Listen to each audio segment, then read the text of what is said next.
Donc, petit rappel pour tracer une figure symétrique.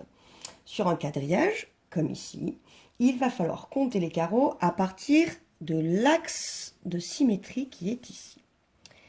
Et comme nous avons beaucoup de points, pour nous aider, nous allons ou numéroter ou écrire les lettres de l'alphabet dans l'ordre. Ensuite, je vais partir de mon axe de symétrie. On va commencer par le point A. Je me mets sur la ligne du A et à partir de l'axe de symétrie. Donc je vais compter 1, 2, 3, 4, 5, 6 carreaux. Je me remets sur l'axe.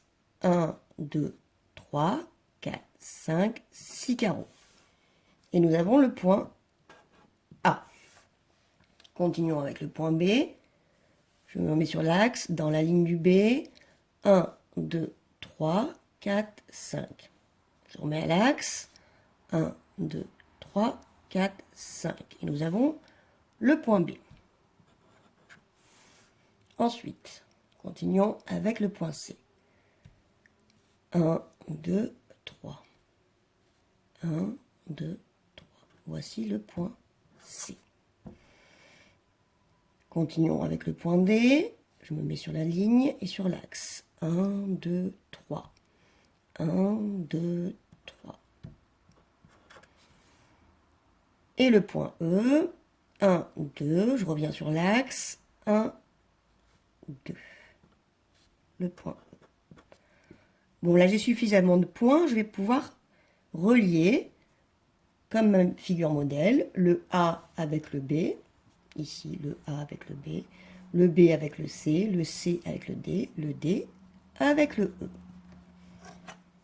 Donc, le A avec le B avec le C, le C avec le D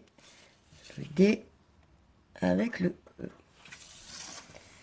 Alors, il ne nous reste plus que le F, G, H, I. Alors, je repars toujours de mon axe. 1, 2. Je reviens à l'axe. 1, 2. Et voici le point F. 1, 2, 3 pour le point G. Je reviens. 1, 2, 3. Le H.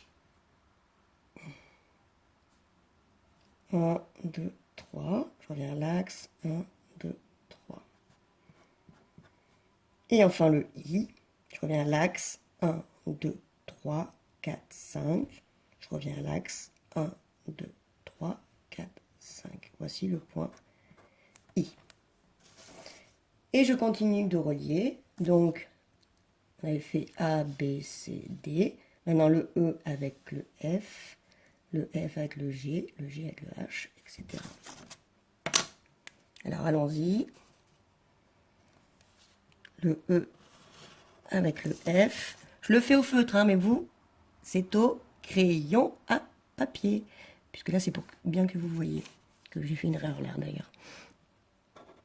F avec le G, H, I, et enfin, le I avec le A.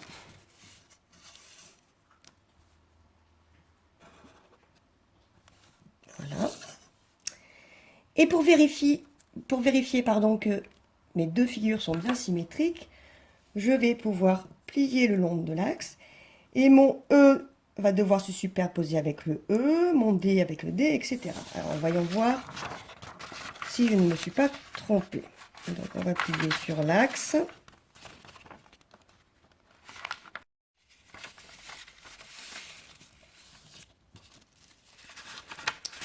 Alors voyons. Mon E correspond bien à mon E, mon D à mon D, le C au C, le B avec le B, le A avec le A, le I avec le I, etc. Donc a priori, je ne me suis pas trompée.